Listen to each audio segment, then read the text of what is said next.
Bismillahirrahmanirrahim. Assalamualaikum warahmatullahi wabarakatuh. Alhamdulillah nahmaduhu wa nasta'inuhu wa nastaghfiruh wa na'udzu billahi min shururi anfusina wa min sayyiati a'malina. Man yahdihillahu fala mudilla lahu wa man yudlil fala hadiya lahu. Asyhadu an la ilaha illallah wahdahu la syarika lahu wa asyhadu anna sayyidina Muhammadan 'abduhu wa rasuluh. Allahumma salli wa sallim ala sayyidina Muhammad al-Fatihi lima ughliqa wal khatimi lima sabaqa nasiril haqqi bil haqqi wal hadi ila siratikal mustaqim sallallahu alaihi wa ala alihi wa sahbihi haqqa qadrihi wa miqdarihi al-azim. Rabbi shrah li sadri wa yassir li amri wa hlul 'uqdatam min lisani yafqahu qawli. Rabbi yassir wa la tu'assir. La hawla wa la quwwata illa billahil aliyyil azim. Alhamdulillah, dahulu sama-samalah kita membaca Al-Fatihah. Kita hadiahkan bacaan Al-Fatihah ini kepada pejuang-pejuang yang berada di Lahad Datu, yang terkorban di Lahad Datu, 6 orang yang telah meninggal dunia. Kita hadiahkan pahala bacaan kepada mereka insya-Allah. Al-Fatihah. A'udzu billahi minasy syaithanir rajim. Bismillahirrahmanirrahim. Alhamdulillahi rabbil alamin. Arrahmanir rahim. Maliki yaumiddin. Iyyaka na'budu wa iyyaka nasta'in. اهدنا الصراط المستقيم صراط الذين أنعمت عليهم غير المغضوب عليهم ولا الضالين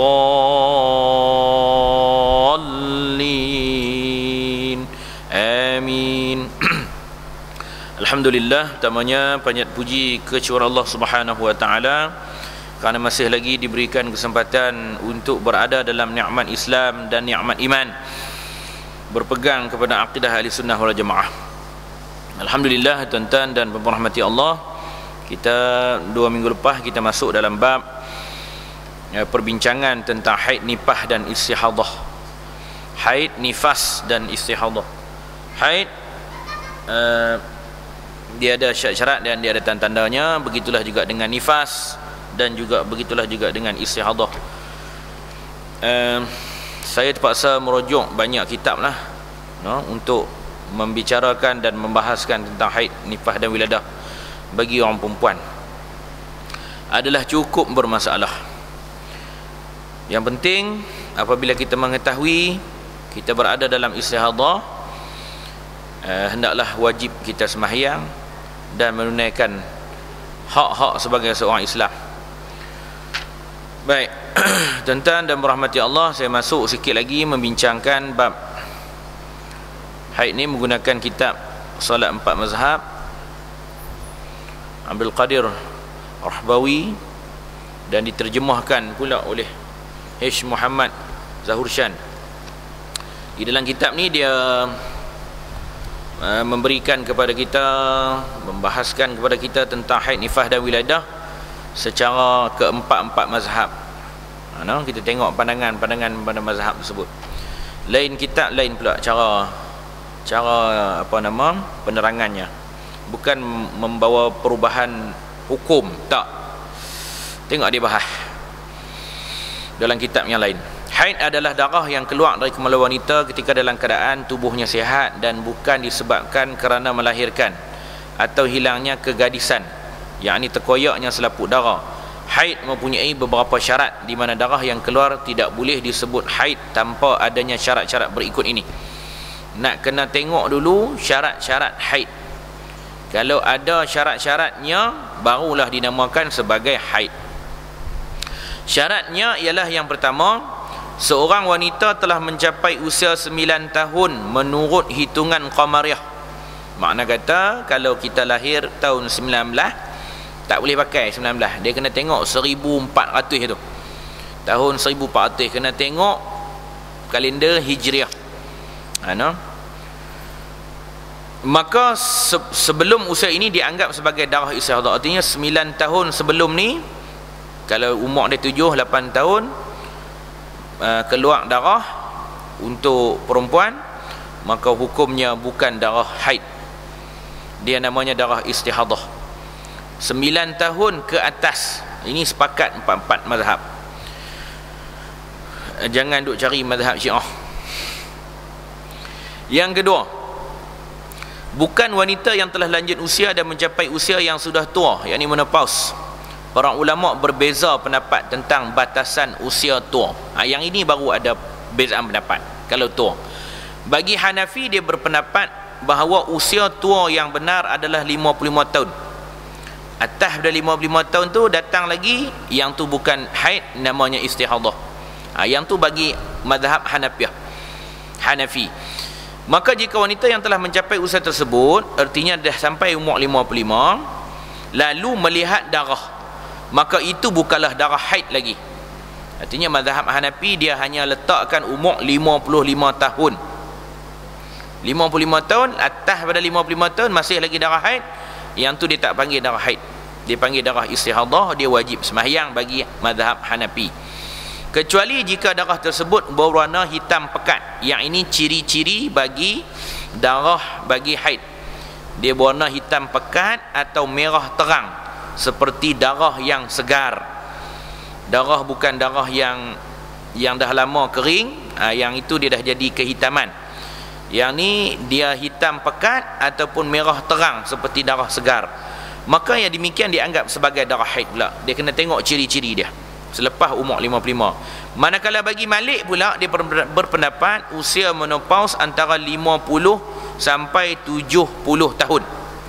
Jika umurnya di atas 50 dan di bawah 70 tahun, maka seseorang wanita harus bertanya dengan yang ahli di bidangnya. Yang ni kena cari ustazah juga dan ahli bidangnya, dan berbuat dengan akalnya. Adapun apabila lebih dari 70 tahun, maka darah yang keluar secara pasti bukan darah haid.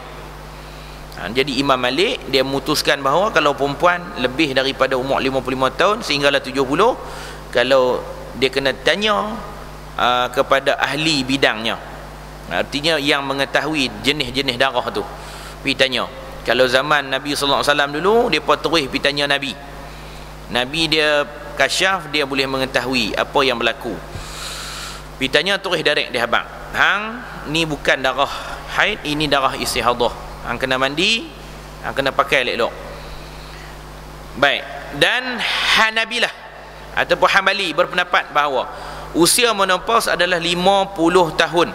Jika pada usia tersebut seorang wanita melihat darah, maka darah tersebut bukan darah haid walaupun warnanya hitam pekat. Ini bagi Hanafi. Syafi'i pula berpendapat tidak ada usia akhir bagi haid. Artinya selama wanita hidup, haid mungkin wajar terjadi. Akan tetapi majoriti haid terputus setelah wanita mencapai usia 62 tahun.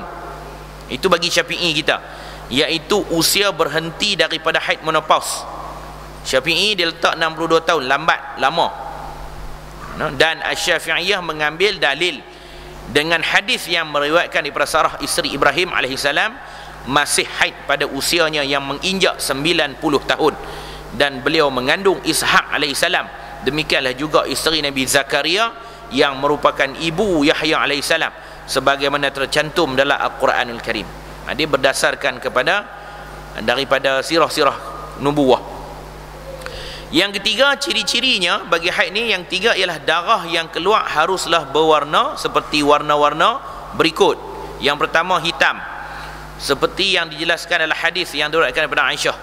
Ini kenapa kita belajar ni, kena pasti selepas ciri-ciri warna tersebut, maka kalau tidak didapati, maka hukum dia bukan lagi darah haid. Itu adalah darah istihadah ataupun darah yang diganggu oleh syaitan pada rahimnya. Dia kena berubat. Tengok hadis bahawa Fatimah binti Abu Hubaish istihadah, lalu Rasulullah SAW bersabda kepadanya, sesungguhnya darah haid itu darah yang berwarna hitam yang telah dikenali, maka jika seorang wanita mendapatkannya, berhentilah sembahyang, dan jika mendapat yang lain, maka berwuduk dan sembahyanglah.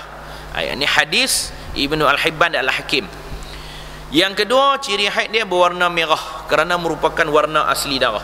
Yang tiga, dia berwarna kuning, iaitu cairan yang dilihat oleh wanita seperti nanah yang kekuningan.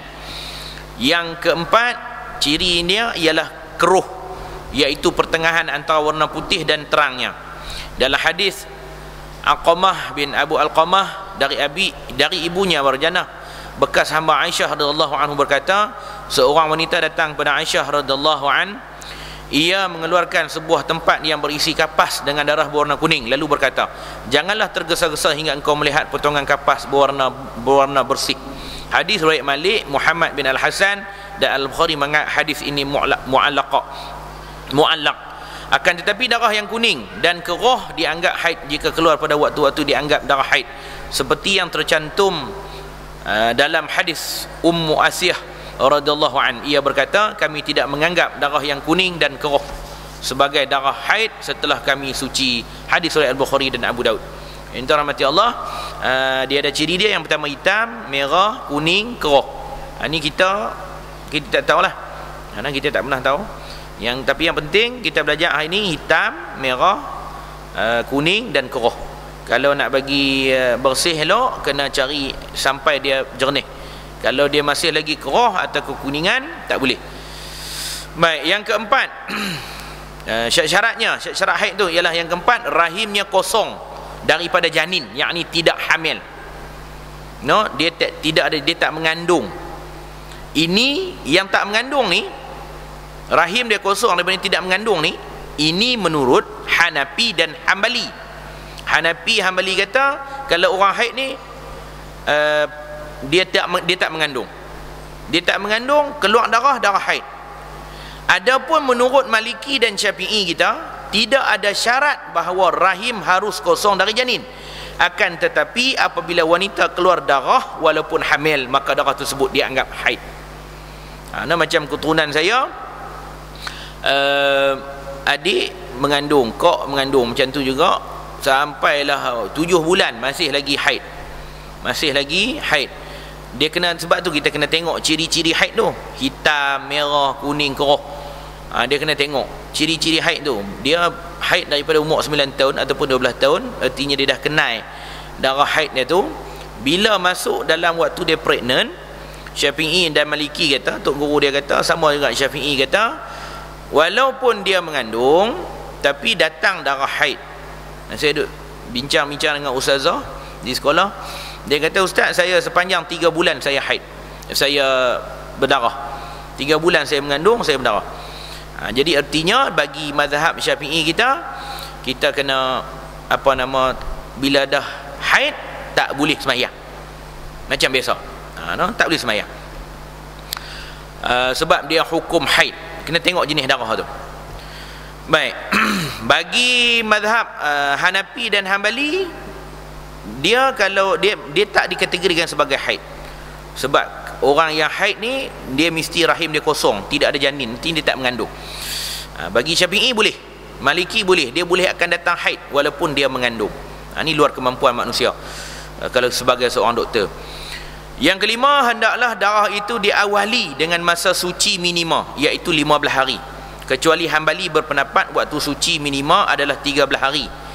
Maka jika terputus haidnya, kemudian setelah itu melihat darah pada batasan haid minima yang telah disebutkan, maka darah tersebut tidak dianggap haid. Kita Syafi'i 15. Bagi mazhab Hambali, dia 13 hari saja. Maka kita hari ini kita belajar rupa-rupanya mazhab, kalau kita nak bertaklid pada Syafi'i 15. Kalau Hanafi dia 13 hari. Baik, untuk pengetahuan. Yang keenam, syaratnya lagi, hendaklah darah yang keluar itu mencapai batas minima waktu haid, iaitu 1 hari 1 malam menurut Syafi'i dan Hambali, dengan syarat darah yang keluar harus terus menerus seperti yang biasa dialami oleh wanita yang haid, di mana jika disimpan kapasnya, maka si kapas akan nampak darah. Namun Hanafi berpendapat batas minima haid adalah 3 hari 3 malam. Syafi'i kita sehari semalam. Kalau tengok di kapas tu, tengok ada darah. Darah tu darah haid. Tapi bagi mazhab mazhab Hanafi, dia pendapat bahawa batas minima haid 3 hari 3 malam. Adapun Maliki, mereka mengatakan tidak ada batas haid jika berkaitan dengan ibadah. Adapun untuk kumpulan istibrak, yakni pembebasan rahim, mereka berempat paling sedikit iaitu 1 hari setengah hari, tidak melebihi waktu maksimal haid iaitu 15 hari. Maka jika darah terus menerus keluar dari waktu tersebut, maka darah yang keluar pada waktu selebihnya tidak dianggap sebagai darah haid. Perkara yang dilarang ketika waktu haid. Kita masuk balik dalam kitab Al-Mu'in Al-Mubin. Perkara yang dilarang ketika waktu haid, kena tahu juga sikit. Yang pertama sekali, puasa. Maka kita puasa mesti mandi dulu, mandi haid. Bila kering haid tu, katakanlah haid pukul 4 pagi kering, mandi dulu hadas. Mandi hadas, ada besar, kemudian niat puasa kalau sempat. Kalau tak sempat, tak boleh. Artinya dia datang darah haid, walaupun 2 minit lagi nak berbuka puasa, walaupun setengah second pun azan tak masuk lagi maghrib, maka hukumnya adalah batal puasa 1 hari. Sebab darah haid bila datang dia tak menentu. Kadang-kadang ujian Allah lah kepada orang perempuan.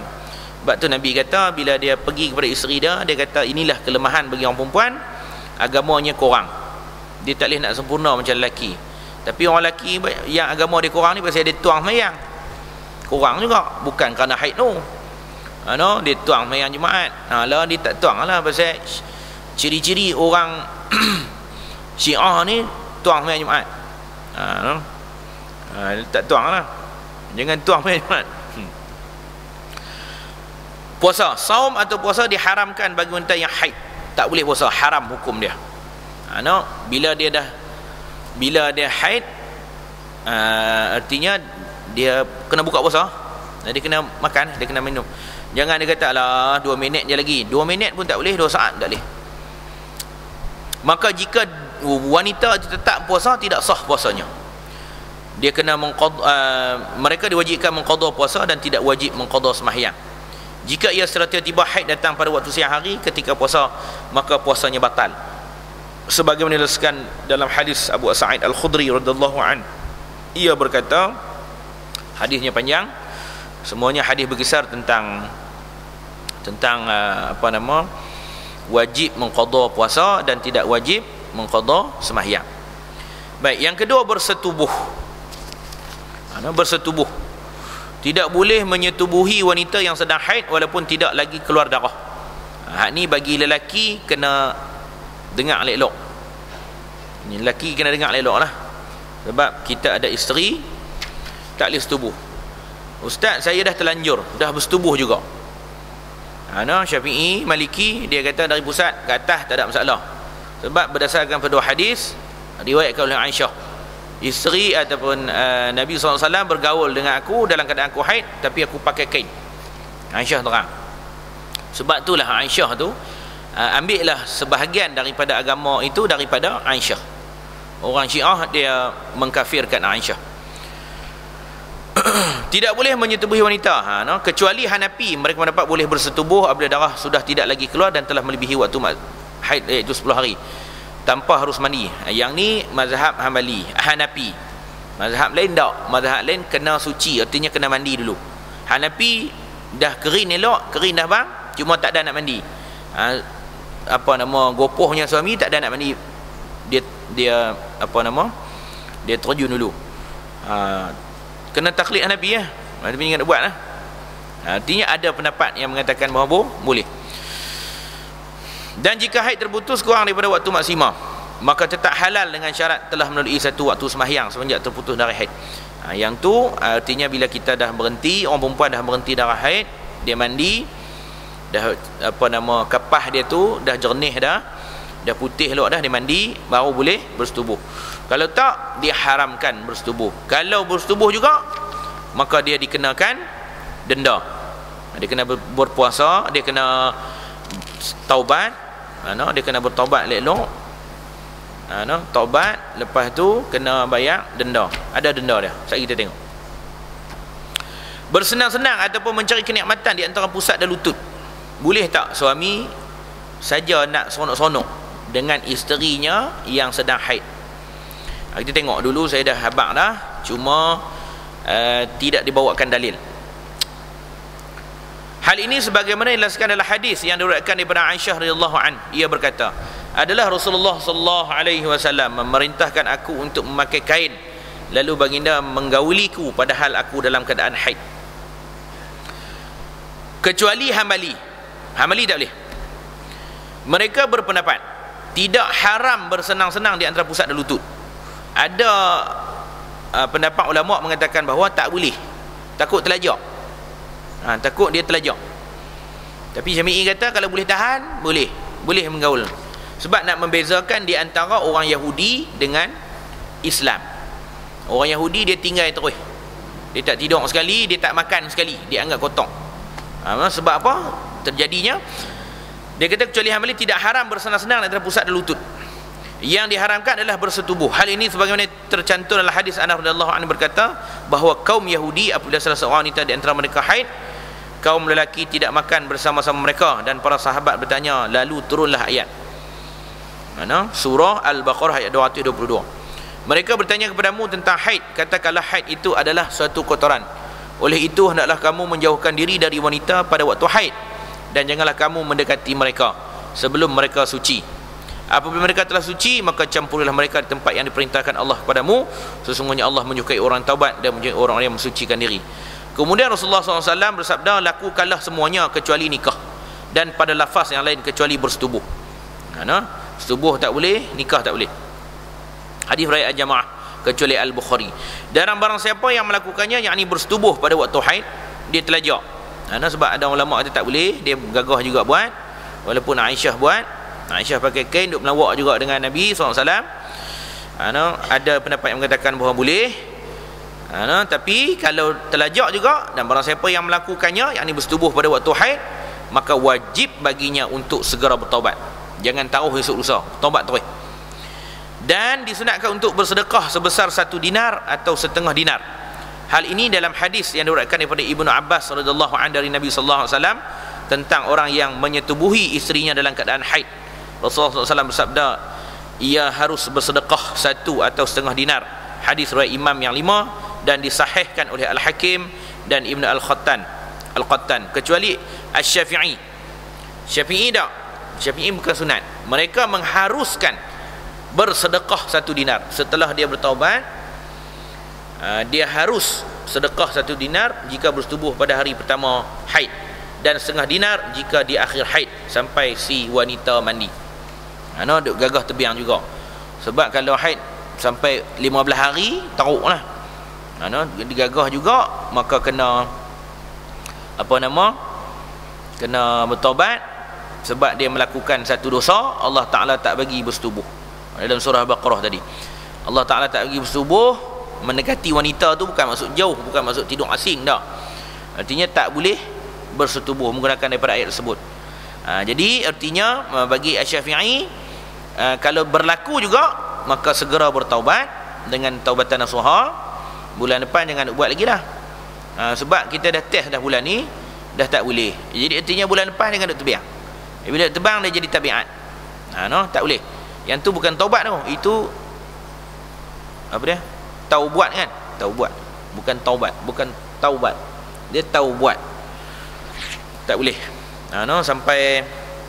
Sampai had masa yang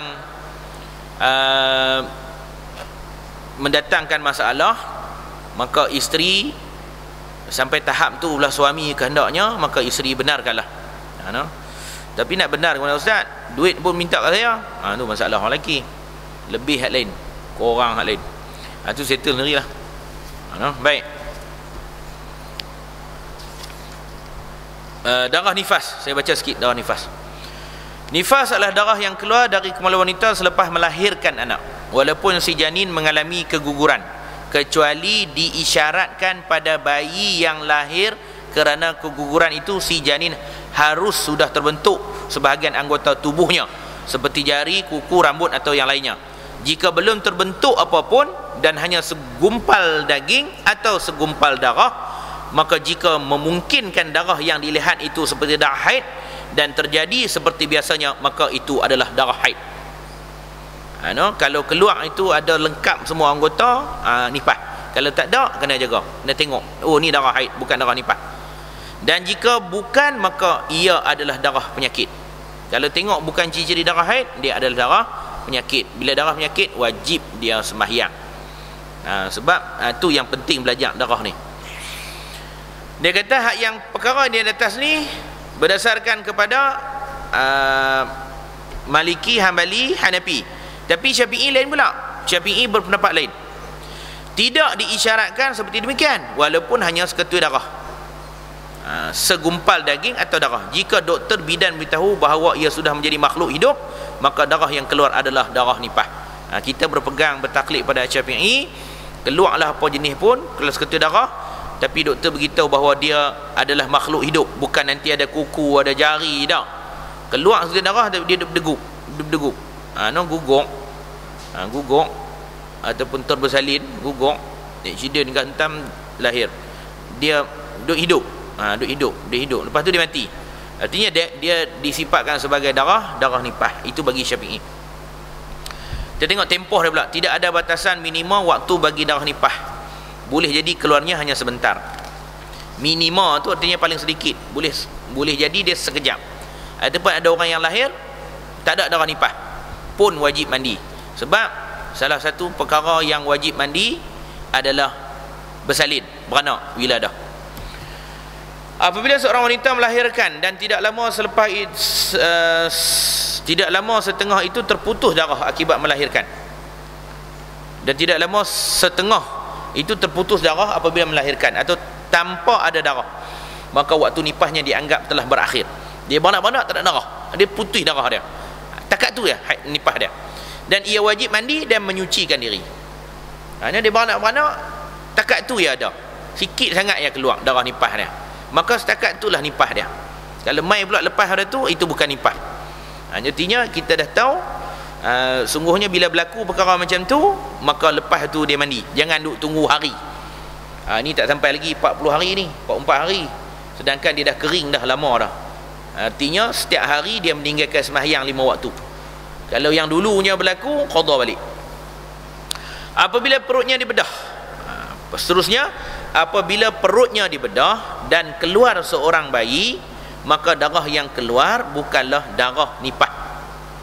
Apabila perutnya dibedah dan keluar seorang bayi, maka darah yang keluar bukanlah darah nipah, walaupun iddah dianggap berakhir dengannya. Adapun batasan waktu paling lama untuk nipah adalah 60 hari, kecuali Hanafi, Hambali. Mereka berpendapat bahawa batasan paling lama adalah 40 hari. Hal ini sebagian diterangkan dalam hadis dari Ummu Salamah radhiyallahu anhu berkata. Berdasarkan kepada hadis, maka Hanafi, Hambali dia mengatakan bahawa 40 hari paling lama. Bahawa sungguhnya adalah perempuan pada masa Nabi dahulu, yakni tidak sembahyang selepas melahirkan selama 40 hari. Hadis riwayat Imam yang 5 kecuali An-Nasa'i dan lafaznya untuk Abu Daud. Yakni pada satu lafaz Abu Daud lainnya, dan Nabi SAW tidak memerintahkan wanita yang nifas untuk mengqadakan sembahyang. Disahihkan oleh Al-Hakim daripada Anas radhiyallahu an bahawa Rasulullah SAW menetapkan waktu bagi wanita nifas selama 40 hari, kecuali sebelum waktu itu berakhir ia sudah melihat suci, darahnya telah berhenti. Hadis riwayat Ibnu Majah dan riwayatkan dengan sama oleh Al-Hakim dan Utsman bin Ali Aish. Darah istihadah. Masuk darah istihadah, tuan-tuan rahmati Allah, bila masuk darah istihadah, darah penyakit selepas daripada tempoh tertentu, sama ada darah haid ataupun darah nipah. Darah nipah 60 hari, lepas daripada itu ada lagi darah tu namanya darah istihadah. Begitulah juga dengan haid, 7 hari ataupun 15 hari. Lepas daripada itu namanya istihadah. Baik, bila dah sampai 15 hari dah masih lagi istihadah, soalan yang akan ditanya ialah, suami, adakah saya boleh bersetubuh dengan isteri saya yang darahnya istihadah? Hari ke-16 pun tak ada darah lagi, hari 7 dah ada darah. Macam mana cara, adakah saya nak tahan duk sabak duk tokak bantai? Artinya ada dua pendapat. Yang pertama, harus boleh bersetubuh. tak ada masalah kalau tidak mendatangkan mudarat kepada si isteri. Kalau tidak mendatangkan mudarat, harus, boleh, dibenarkan, boleh bersetubuh. Jangan duk halang, tak ada. Ada pendapat yang mengatakan mengharamkan pula. Yang mengharuskannya, tengok dalam surah Al-Baqarah yang tadi 222. Pendapat yang kedua mengharamkan ialah perempuan yang istihadah bersetubuh hukumnya haram. Ini kerana mereka menganalogikan qiyas darah istihadah dengan darah haid berdasarkan larangan menggauli wanita had dalam surah Al-Baqarah, kerana darah haid mengandungi kotoran yang boleh mudaratkan suami isteri. Jika begitu, sudah tentu darah istihadah yang merupakan darah penyakit lebih berbahaya kerana ia memudaratkan pasangan. Darah haid pun tak boleh nak sentuh, tak boleh nak bersubuh, apatah lagi darah tu memang darah namanya darah penyakit. Kalau dia bersubuh, lagilah menimbulkan penyakit kepada si suami. Sebab hubungan kulit yang paling nipis sekali adalah kulit yang ada pada kemaluan. Maka dia terlalu mudahnya untuk berjangkit penyakit. Maka ada pendapat yang kedua mengatakan haram bersubuh. Jadi lagu tu tak tahu nak kata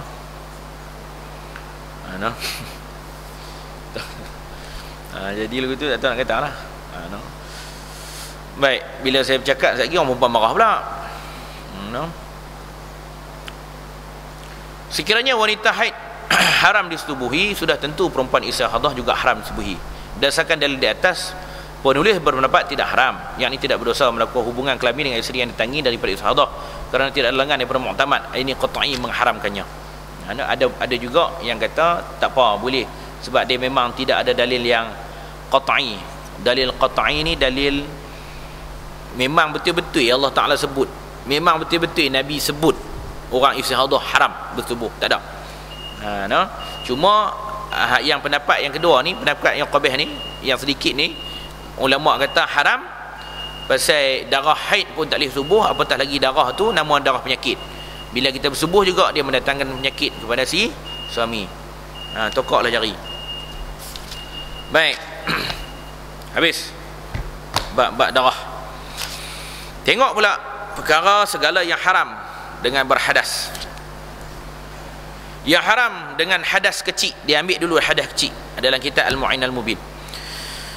Habis saya baca laju dulu, boleh faham lah tu.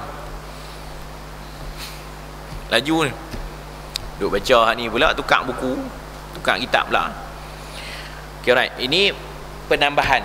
Artinya kalau berlaku kita melakukan persetubuhan waktu haid, kita kena kena bertaubat, dan juga kena bertaubat dan juga bersedekah 1 dirham.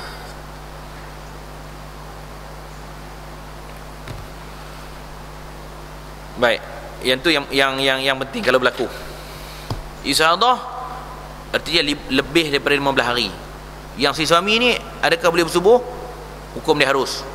Ada pendapat yang mengatakan haram, sedikit saja. Yang si isteri yang haid, adakah dia tak boleh menggauli dengan isteri dia, suaminya? Boleh, tapi jangan syarat, jangan sampai bersubuh. Tapi kalau kita test tengok telajak, jangan duk terbiang dah bulan depan. Sebab iblis, jin, dia akan bersama dengan jin. Kalau dia buat sesuatu benda yang diharamkan oleh Allah, yang bersama dengannya waktu persetubuhan dalam waktu isteri dia diharamkan bersetubuh, maka golongan yang berada bersama itu adalah golongan jin dan syaitan. Segala yang haram dengan ibadah kecil. Yang haram dengan ibadah kecil ialah yang pertama sembahyang dengan segala bahagian-bahagiannya. Yang kedua tak ada wuduk. Yang kedua haram tawaf, tak boleh tawaf, tak sah tawaf. Yang ketiga menanggung mushaf, yakni menyentuh kertas. Kita tak boleh pegang Quran. Tak ada wuduk, jangan pegang Quran. Saya tak pegang Quran ustaz, saya pegang kulitnya je. Tak boleh ya. Jangan pegang Quran, tak ada wuduk, tak boleh. Ada pula pendapat yang mengatakan bahawa selagi tak kena ayat ni maka dia boleh pegang pula. Dalam ayat Quran ni dalam ayat Quran, contoh dalam ayat Quran dia tulis di sini. Jadi kita pegang kertas di ujung ni tak ada. Dia macam-macam. Dia tak kena. Lagi tak sentuh. Pula dia macam-macam. Yang kita belajar ialah menangguh mushaf ataupun menyentuh kertasnya. Kertas. Sabda Nabi sallallahu alaihi wasallam, ya la yamassul Qur'ana illa tahir. Tiada ada menyentuh akan Quran melainkan orang yang bersih. Dan kata Al-Hakim lagi, adalah isnad hadis ini disyaratkan atas yang sah, sedang membawanya ada lebih berat lagi daripada menyentuhnya. Sentuh pun haram, tambahlah bawa. Ya, harus pula membawanya disebabkan darurat, seperti takut daripada tenggelam, terbakar atau kena najis dan tak sempat nak bersuci, maka wajiblah mengambilnya pada waktu juga, sebagaimana kaedah ad-darurah tubihul mahdurat. Dalam usul fiqh dia ambil ad-darurat tubihul mahdurat, artinya darurat itu adalah mengharuskan yang dilarang. Yang jenis ni yang dia tafsir salah ni. Dia cari teringin nak makan babi. Cari dah ustaz. Dia pun kata makan lipah berubat bagi lega lelah kan, penat. Makan cicak bagi lega penat.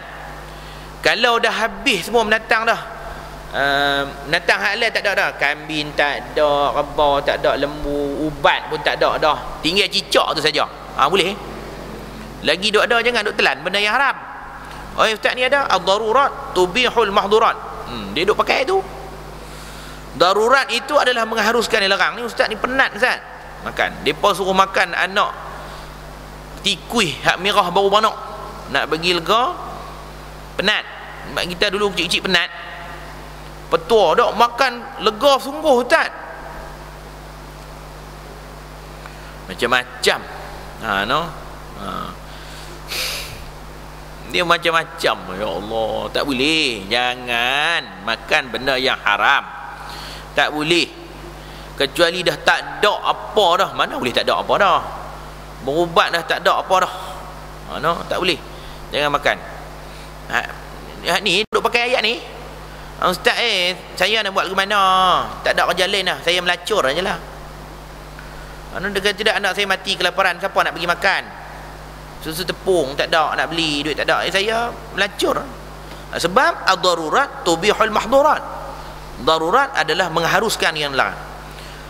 Jalan. Dia pun pila melacur, dapat duit beli susu anak. Jangan duk ambil hak tu. Bukan dalam bab hukum tu. Tak boleh. Baik, tuan-tuan rahmati Allah. Islam tidak pernah menghalalkan cara. Kalau kata haram, haramlah. Baik.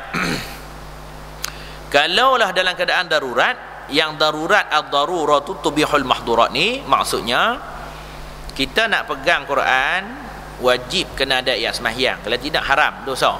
Tak boleh pegang. Kecuali dalam keadaan darurat. Rumah terbakar, Al-Quran nak terbakar. Nak terbakar Al-Quran. Kita pergi selamat Al-Quran. Nanti saat ni saat pergi ambil dulu. Hangui habis lah Al-Quran ni terbakar. Kalau pergi ambil dulu. Ataupun dia nak tenggelam. Tenggelam masuk dalam air. Nak tenggelam.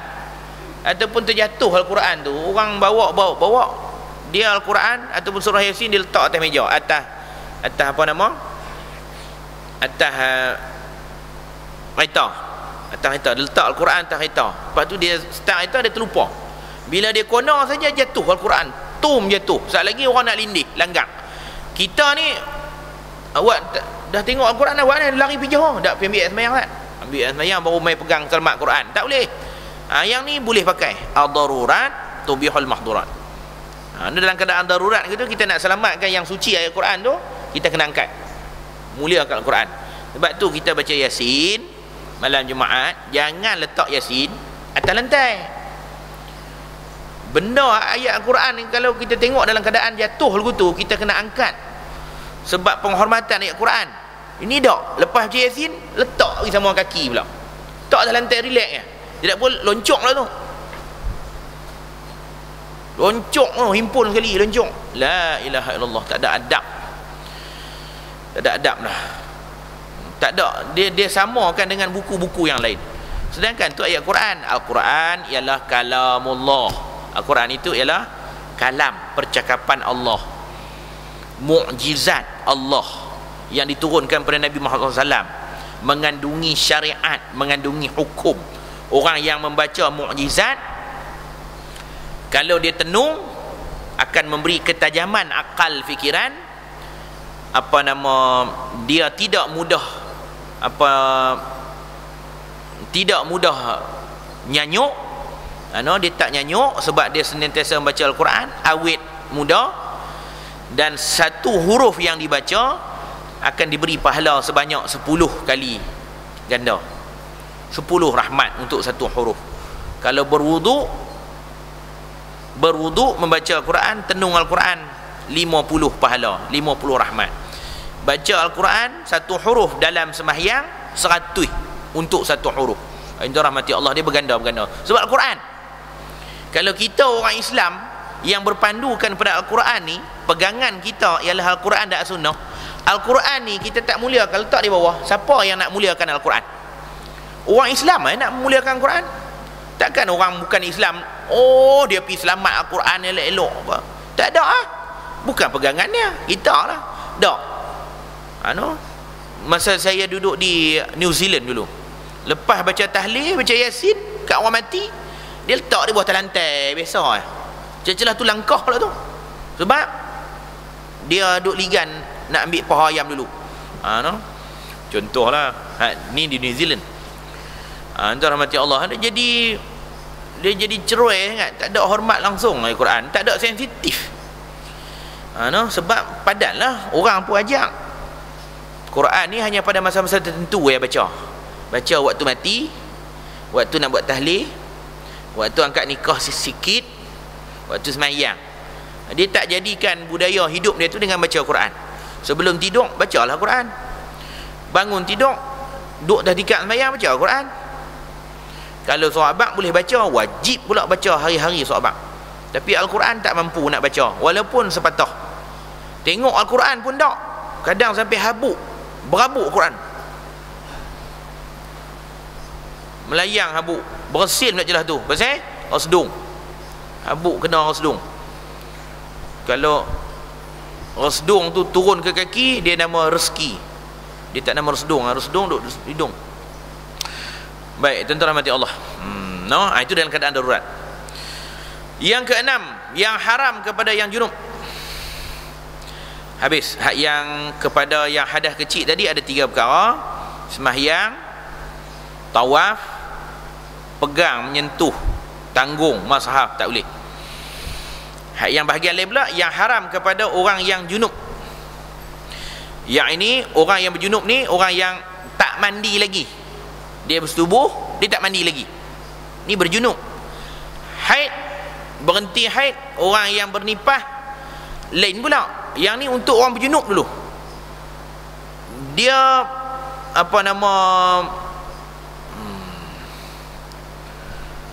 projek malam projek malam.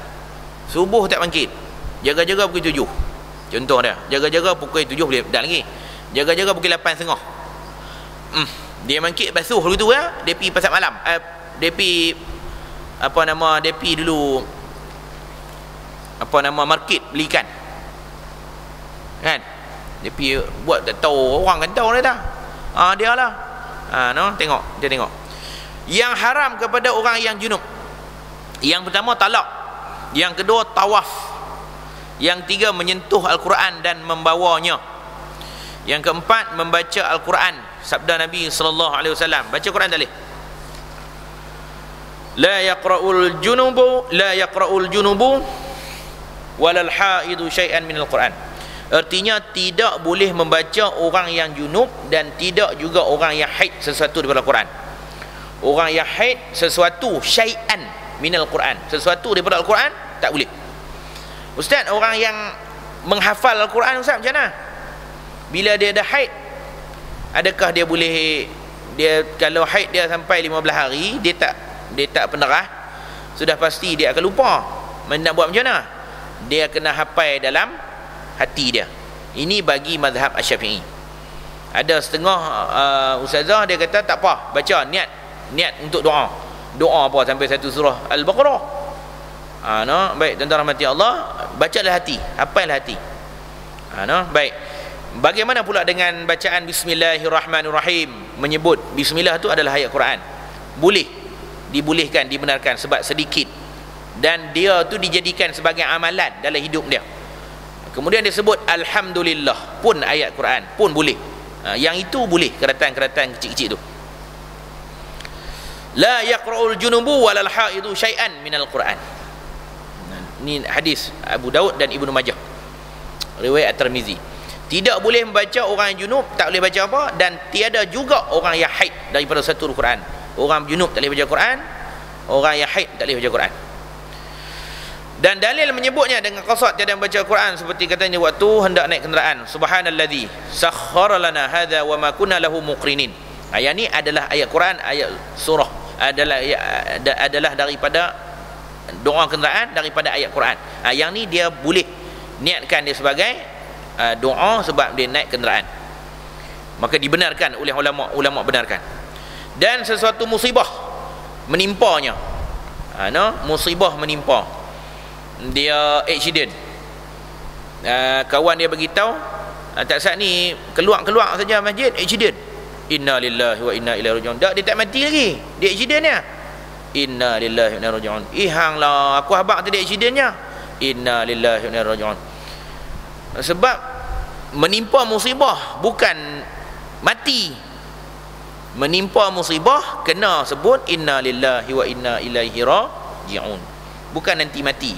Tapi orang Melayu kita, orang Islam kita berfahaman kalau mati barulah sebut inna lillahi wa inna ilaihi raji'un. Sebenarnya yang itu adalah apabila kita ditimpa musibah. Kita telefon kawan kita ataupun orang beritahu kita, siapa main lambat ni, kena sengat penyengat kat sana ni, inna lillahi wa inna ilaihi raji'un. Lah, kena sengat penyengat ni, inna lillahi dah kat aku, inna lillahi wa inna ilaihi raji'un. Payah betul hang ni, setakat belajar ni hang jadi payah. Dia tu yang tak faham sebenarnya. Sekarang ni kita yang dah belajar, apabila kita ditimpa musibah, maka sebutlah inna lillahi wa inna ilaihi raji'un. Yang itu adalah salah satu daripada ayat Al-Quran dalam surah Al-Baqarah ayat 156. Boleh tak? Boleh dibacakan. Kata setengah ulama pula, tiada haram orang yang junub itu membaca Al-Quran kerana tiada hadis sahih yang mengenainya. Ini kata setengah ulama, pendapat yang qabih, yang cik je. Baik, seterusnya berhenti di dalam masjid orang yang berjunub ni, yang tak mandi hadas lagi, yang tak mengangkat hadas lagi. Dia berhenti dalam masjid. La taqrabu salah wa antum sukara hatta ta'lamu ma taquluna wala junuban illa 'abiri sabil. Artinya ayat Quran, qala Allah Taala, surah An-Nisa ayat 43. Artinya janganlah kamu hampir kepada sembahyang sedangkan kamu dalam mabuk sehingga kamu mengetahui akan apa yang kamu katakan, dan janganlah juga orang yang berjunub melainkan orang-orang yang di dalam perjalanan.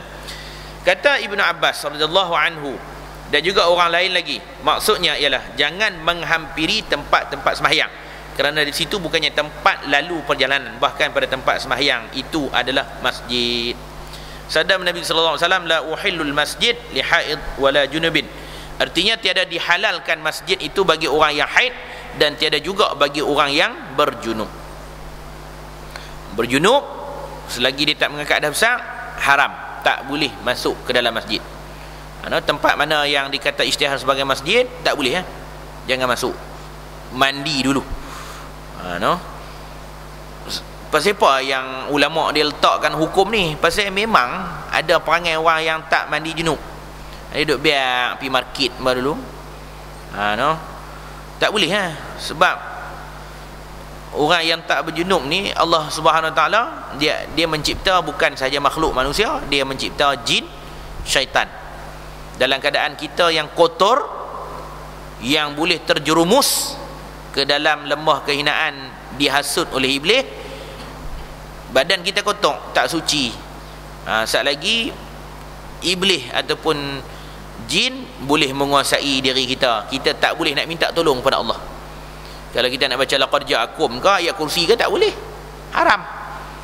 maka nak minta pertolongan siapa lagi melainkan Allah. Sebab itulah mandi. Kalau tak mandi ataupun terlupa, dia ingat, oh dah masuk dalam masjid ni, kemarin punya tu tak mandi lagi, keluar tu ya. Tapi janganlah keluar lah nampak sangat, sekali lagi lah pelan-pelan. Contoh, hak yang keluar sekali lagi ni pasal ambil wudu tak pandai keluar.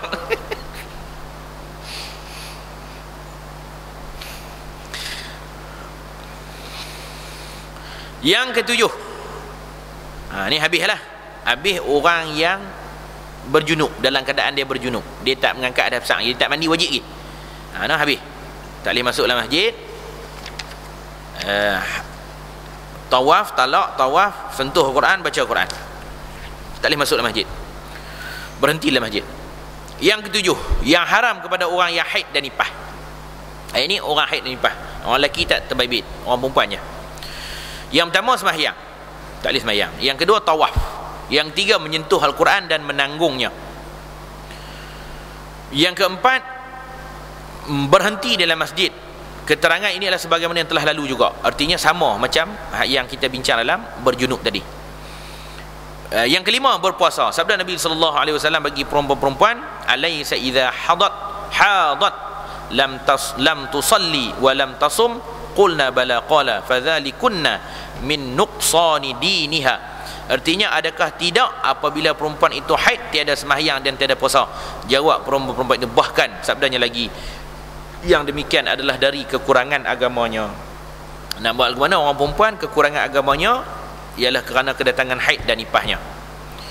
Dia nak mencukupkan sembahyang 40 hari 40 malam untuk mendapatkan satu ganjaran yang Nabi SAW sabda akan dijamin masuk ke dalam syurga bagi orang yang senantiasa hatinya berada di masjid, iaitu berkekalan selama 40 hari.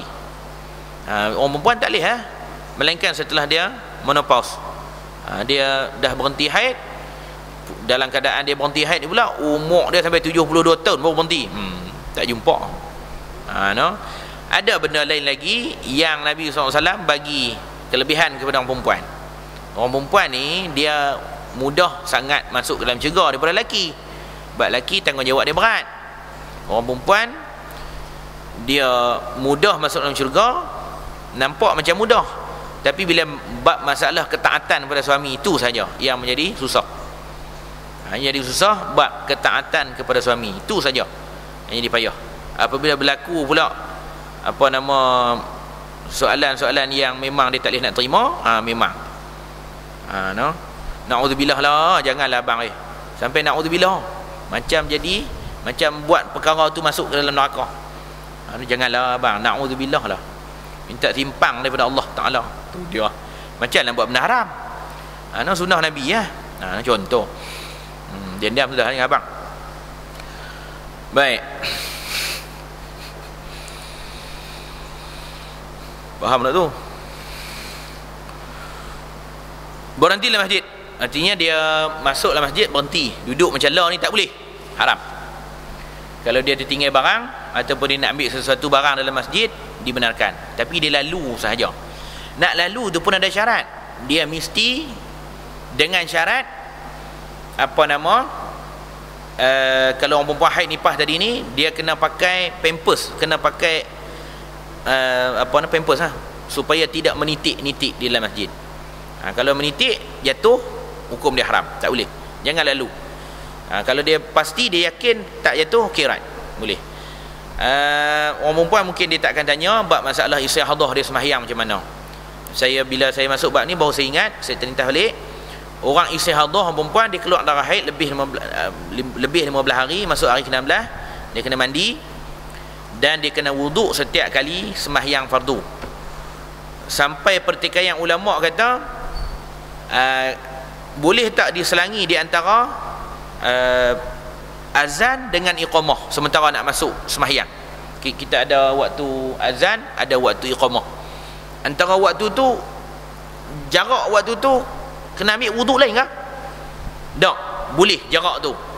Dengan syarat orang perempuan dia kena buh kapah ataupun dia kena pakai sesuatu yang tak menitik. Dia kena sembahyang dia sebab dia termasuk dalam keadaan darurat. Masuk dalam keadaan dia ada bab-bab dia. Kalau sampai ke tahap yang teruk, sebab ada zaman Rasulullah SAW dulu, orang yang istihadah ni, seorang perempuan datang kepada Nabi SAW, tanya kepada Nabi SAW. Nabi SAW kata, lepas ni hang mandi, lepas 15 hari ni hang mandi, ambil kapas, letak di tempat tu supaya dia tak keluar darah. Ya Rasulullah, keluar juga darah. Hang ambil kain, letak, jangan bagi keluar. Keluar juga Rasulullah SAW. Makna kata berdarah sungguh istihadah dia. Nabi SAW kata, ambil kedua-dua letak, kapas pun letak, kain pun letak, pun keluar juga Rasulullah. Berdarah sungguh istihadah dia. Maka Rasulullah SAW tak suruh dah buat lebih daripada yang tu, setakat tu saja. Jadi orang perempuan yang jadi macam tu, istihadahnya yang darahnya terlampau banyak, maka dia boleh jamakkan sembahyangnya. Dia boleh sembahyang zuhur dekat-dekat dengan nak masuk sembahyang asar. Dia buat sekaligus. Untuk darurat itu je, untuk hukum tu je. Untuk istihadah bagi orang perempuan. Lagi saya ulang. Nak ulang tak payah pun. Baik, tu payah orang perempuan ni. Perempuan kena bicara, kena habaq. Kalau tak jadi tak apa. Kalau jadi, tengok keadaan. Kalau biasa, kalau menitik sedikit sangat darahnya, dia kena lapik, dia kena letak kapas. Nabi SAW kata, bersabda dalam hadisnya, dia kena letak kapas. Kalau keluar lagi, dia kena letak kain. Kita sekarang dah ada alat pampers, pakai. Lepas tu ambil air sembahyang, bersih-bersih, pakai, ambil air sembahyang. Dia kena sembahyang. Dia kena sembahyang fardu. Sembahyang. Lepas tu masuk pula waktu, ambil air sembahyang. Baik. Kecuali dia dalam had perempuan tadi, had yang terlampau keluar banyak sangat darah ni. Dalam keadaan tu dia masuk dalam bahagian dia, iaitu bahagian dia kena boleh sembahyang berdekatan zuhur, asar, maghrib dengan isyak. Dia basuh, dia pakai dua-dua alat tu, kemudian dia sembahyang dua-dua sekali, fardu, maghrib dengan isyak. Sebab berlaku zaman Rasulullah SAW. Baik.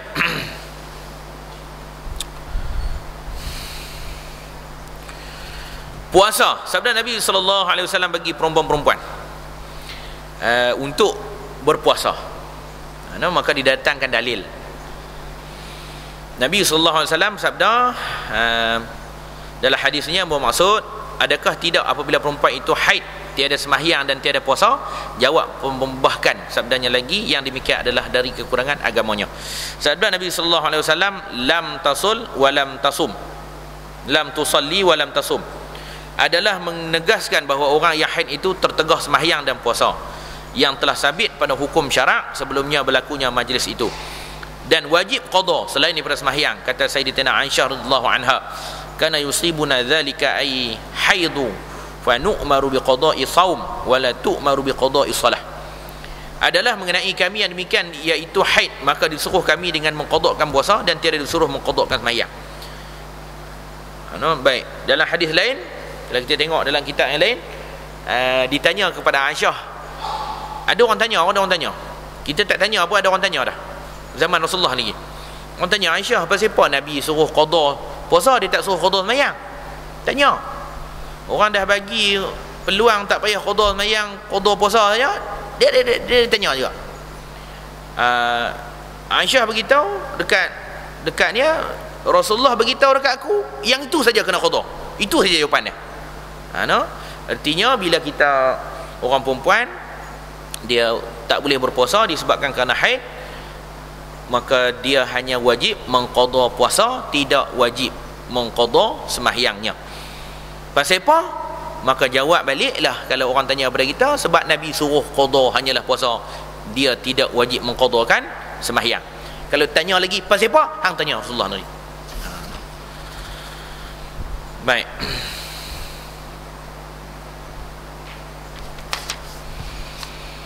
Lalu di masjid, jika takut titik darahnya kerana menjaga masjid daripada terkena najis, maka jika dapat melihatnya harus baginya lalu saja. Kalau takut menitik darah, haram. Tapi kalau dia yakin darah dia tak menitik, maka hukum dia harus lalu saja. Dia lalu terus pulang. Yang seterusnya, talak haid bagi orang perempuan. Talak. Sikit lagi perempuan, sikit lagi tuan-tuan. Kalau nak taruh minggu depan, sikit lagi.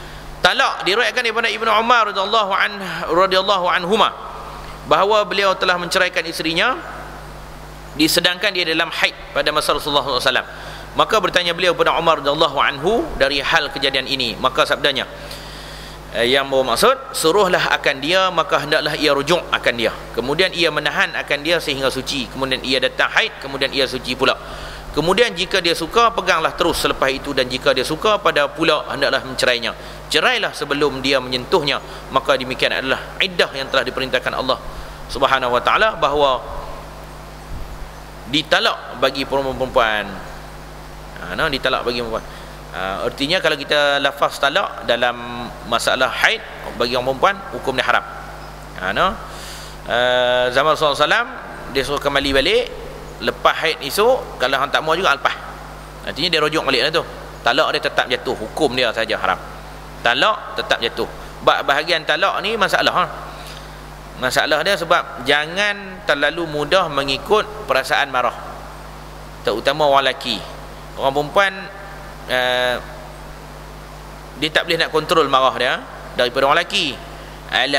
Orang lelaki sama ustaz, tak, sebahagian, tapi kebanyakannya orang lelaki dia menahan sabar dia lebih daripada perempuan. Tapi ada juga yang tak tahan. Ini kita bercakap dalam keadaan biasa kepada orang lelaki. Maka talak diletakkan kepada lelaki, bukan talak letak pada perempuan.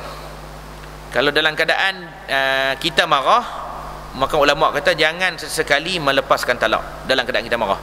Sebab apabila kita marah, iblis sudah menguasai diri kita.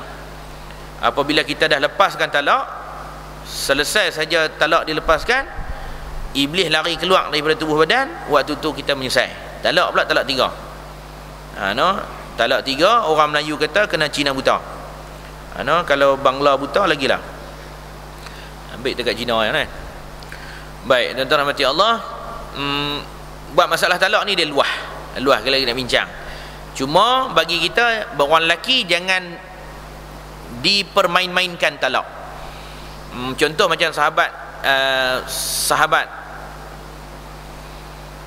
kita, sahabat bukan di sinilah, jauh lah. Dia telefon mai, dia duduk di Amerika kot. Dia kata dia pergi dekat bank pilihan anda kan. Dia pergi dekat bank, dia kata encik tak boleh ni, encik ada isteri. Tak boleh.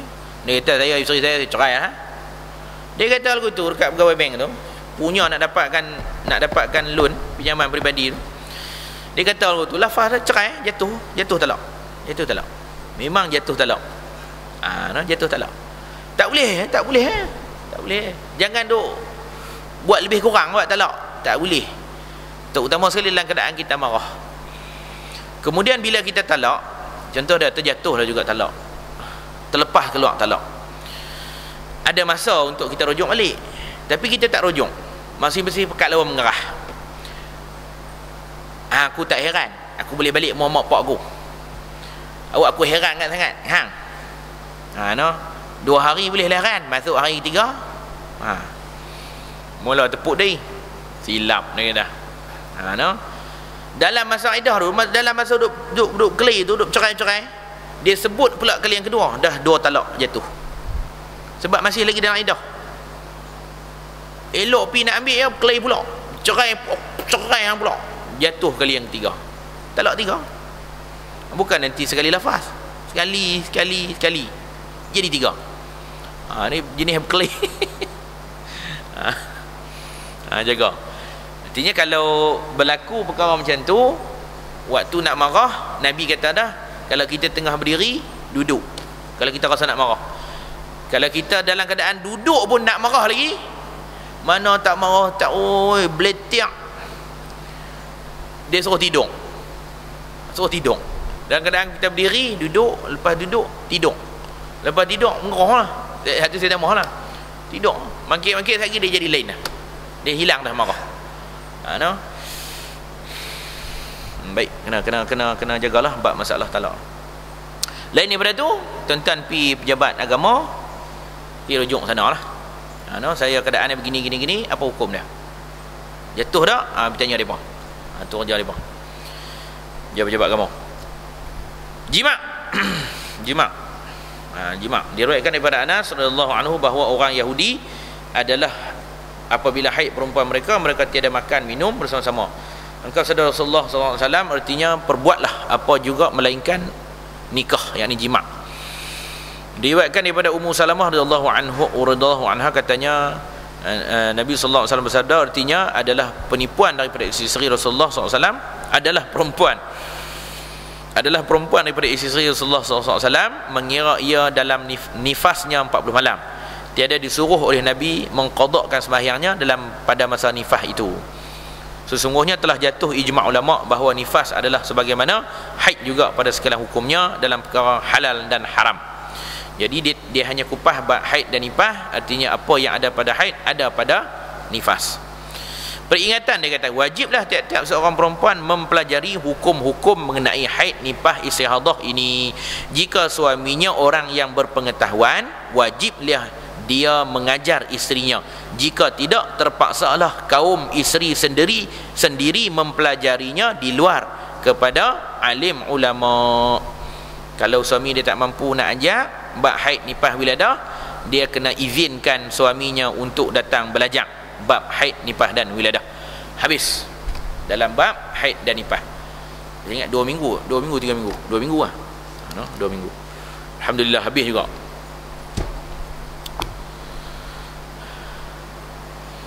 Habis lah. Selebihnya tu tuan-tuan bolehlah tanya kepada pakar-pakar rujung. Kita ada Datuk Darudin, kita ada Ustaz Mak Isa. Tanya depa.